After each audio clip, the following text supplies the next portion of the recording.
देवेंद्र फडणवीस यांनी देशाचे पंतप्रधान नरेंद्र मोदी यांच्या उपस्थितीत तिसऱ्यांदा महाराष्ट्र राज्य मुख्यमंत्रीपदाची शपथ घेतली। यावेळी एकनाथ शिंदे आणि अजित पवार यांनी देखील उपमुख्यमंत्रीपदाची शपथ घेतली।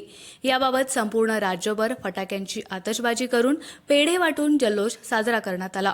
माण तालुक्यातील दहिवडी येथेही भारतीय जनता पार्टीच्या कार्यकर्त्यांनी फलटण चौकात फटाके वाजवून महायुती सरकारच्या शपथविधीचा जल्लोष साजरा करून देवेंद्र फडणवीस यांना मुख्यमंत्रीपदाच्या तिसऱ्या टर्मसाठी शुभेच्छा दिल्या। भाजप कार्यकर्त्यांनी यावेळी प्रसारमाध्यमांशी संवाद साधून आपल्या भावना व्यक्त केल्या। खऱ्या अर्थानं आज देवाभाऊंनी जी शपथ घेतली ते मान तालुक्यासाठी महत्वाचा, ज्यांनी पाण्यासाठी अहोरात्र प्रयत्न करून जयकुमार गोरेभाऊंचा हात बळकट करण्यासाठी साथ दिली, त्यांचा आज मुख्यमंत्री म्हणून शपथविधी होत असताना मान तालुक्यामध्ये जल्लोष होणं ही स्वाभाविक आहे। आणि त्या माणसानं आपल्या तालुक्यासाठी भरपूर काही केलेलं आहे, पाण्याचा प्रश्न मिटवलेला आहे आणि भविष्यातही आपल्या तालुक्यावर वरदास्ता असणार आहे। त्यासाठी देवाभाऊंसाठी आम्ही सर्वांनी जल्लोष केला, त्यांनी शपथविधी घेत असताना जल्लोष केला।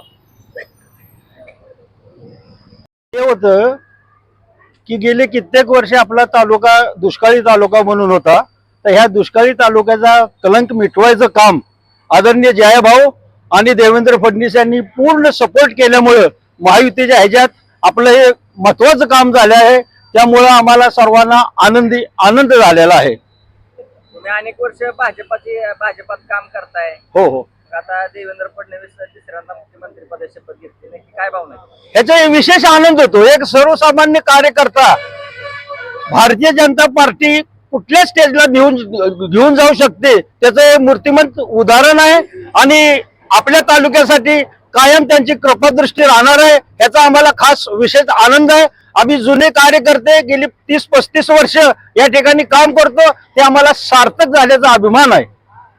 तिसऱ्यांदा मुख्यमंत्री देवेंद्र फडणवीस झाले, परंतु ते विविध प्रश्नांनी ट्रोल पण झाले। ट्रोल झाल्याबद्दल काय सांगाल देवेंद्र फडणवीस? ज्याची त्याची इच्छा हो, कुणी काय ट्रोल करून हे करून काय त्याचा उपयोग होत नाही। मनाची बात आहे आणि मन मोदी साहेब, जयाभाऊ आणि देवेंद्र भाऊ यांच्या बरोबर आहे।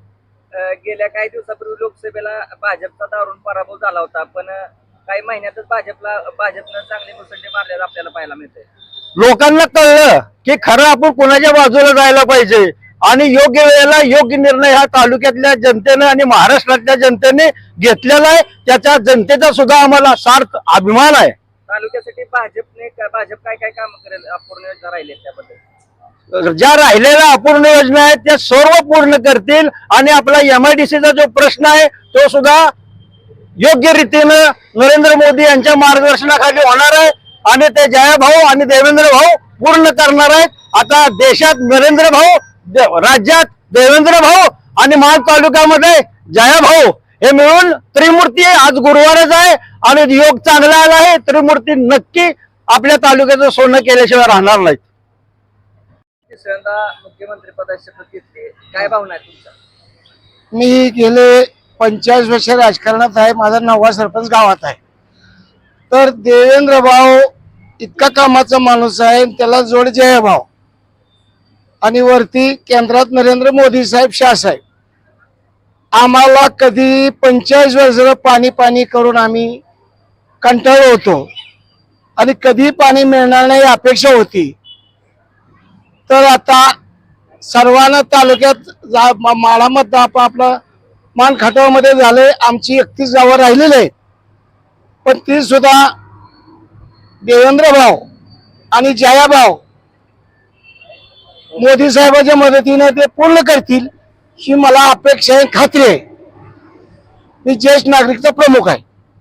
आता घोषणा दे सगळ्या। भारतीय जनता पार्टीचा जय हो, जयाभाऊचा जय हो, जयाभाऊचा जय हो। जयाभाऊ, एकच भाऊ, जयाभाऊ, एकच भाऊ। जय श्रीराम, जय श्रीराम, जय श्रीराम, जय श्रीराम, जय श्रीराम, जय श्रीराम। भारत माता की जय, भारत माता की जय, वंदे मातरम, वंदे मातरम. दिवसांनी तिसऱ्यांदा मुख्यमंत्री पदाची शपथ घेतली, काय भावना आहेत भाजपचा कार्यकर्ता म्हणून? इतक्या आनंद होतोय. आज गुरुवार आहे आणि चैतन्य सगळीकडे आहे. महाराष्ट्रात सगळीकडे आनंदाचा उत्सव चालू आहे. 5:30ची वाट बघत होती माणसं. सर्वसामान्य माणसांच्या डोळ्यात जे होतं की सर्वसामान्य जनतेपर्यंत पोहोचणारा देवाभाव आज त्यांना शपथविधीचा सोहळा आनंदानं डोळ्यानं पाहायचा होता. त्यासाठी सर्वजण आतुरतेने वाट पाहत होते त्या क्षणाची. ती आज पूर्ण केलेली आहे. देवाभाव एक तुफान आहे आणि तुफानाबरोबर आज नडायला गेलेली माणसं सगळे झोपवलेत. याचं कारण आहे की ती दिमाग आहे की कुणाच्याही नादाला लागायचं नाही. महाराष्ट्रात जे जे चांगले चांगले होते त्यांना धूळ चारली आणि आज जयभाव सारखा एक आमच्या मान तालुक्याला पांडुरंग भेटला. आज महानाम तालुक्यातली माती अशी कुसळ उगवत होती, तिथं आज हिरवीगार क्रांती झाली. या क्रांतीमुळं देवाभावांची ताकद, जयभावांची ताकद यामुळं आज मान तालुका आमचा सुजलम सुफलम झालेला आहे. आणि जे राहिलेले काम आहेत ते पूर्ण 100% करणार असा तडीला नेता नेणारा आजपर्यंत आम्हाला भेटला नव्हता. तो आज आम्हाला मिळाला. आज 24 कॅरेटचं पांडुरंग आहे आमचा तो. एवढं बोलून जयकुमार गोरे चौथ्यांदा आमदार झालेत, मंत्रिमंडळात काय स्थान मिळेल काय वाटतं? आम्हाला मंत्रिमंडळापेक्षा स्थानापेक्षा काम होणार महत्वाचं आहे. सर्वसामान्य जनतेला काय पाहिजे? काम पाहिजे. आणि जे राहिलेले 2.5 वर्षातली काम आहेत पाण्याची ती पूर्ण करून आपल्याला MIDC एक मोठा प्रोजेक्ट आपल्याला महाराष्ट्रातला 4 नंबरचा प्रोजेक्ट आपल्याला तयार करायचा आहे. त्यामुळे दिवा मिळण्यापेक्षा कामं महत्वाची आहेत. त्यामुळे भावांच्या डोक्यात फोकस एकच आहे, काम पाहिजे आणि जनतेला जे पाहिजे ते मिळालं पाहिजे.